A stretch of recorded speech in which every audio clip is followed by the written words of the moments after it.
কম বেশি তোমরা প্রত্যেকেই জানো যে গতকাল 28শে জুলাই তোমাদের ওবিসি কেসের হিয়ারিং ছিল সুপ্রিম কোর্টে। তা যারা জানো না তাদের জন্য ছোট্ট করে এই ভিডিওটা। গতকালের সুপ্রিম কোর্টে ওবিসি কেসের শুনানির যে রিপোর্ট, সেই রিপোর্ট কিন্তু খুবই ভালো। বিশেষ করে ওবিসি ক্যান্ডিডেট যারা ওবিসি এ এবং ওবিসি বি, এই সমস্ত ক্যান্ডিডেটদের জন্য গতকালের সুপ্রিম কোর্টের হিয়ারিং খুবই ভালো হয়েছে।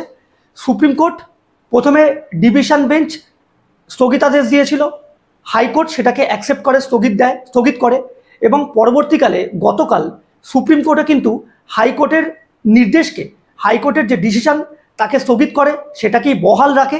ঠিক আছে, তো আপাতত ওবিসি এ এবং ওবিসি বি ক্যান্ডিডেটদের জন্য আমাদের স্টেট গভর্নমেন্ট দ্বারা গত 3 মাস আগে যে লিস্ট প্রকাশ করা হয়েছিল সেই লিস্টই বহাল থাকছে। ওবিসি এ এবং ওবিসি বি ক্যান্ডিডেটদের জন্য খুশির খবর। আশা করা যাচ্ছে যে পরীক্ষার ক্ষেত্রে তোমাদের কোনো রকম কোনো সমস্যা হবে না, এটা আশা করা যায়। আগামী শুনানিতে আরও পরিষ্কার হয়ে যাবে, আরও স্পষ্ট হয়ে যাবে। আগামী 4 অগস্ট মানে সোমবার তোমাদের আবার সুপ্রিম কোর্টে ওবিসি কেসের হিয়ারিং আছে। ততক্ষণ পর্যন্ত তোমরা অপেক্ষা করো এবং অবশ্যই আমার চ্যানেলটাকে ফলো করো। আমি আমার চ্যানেলে তোমাদের জন্য আপডেট দেব। তো যারা আমার চ্যানেলটাকে এখনও পর্যন্ত সাবস্ক্রাইব করোনি তারা অবশ্যই পরবর্তী আরও রিপোর্ট পাওয়ার জন্য আমার চ্যানেলটাকে সাবস্ক্রাইব করো। নমস্কার, জয় হিন্দ।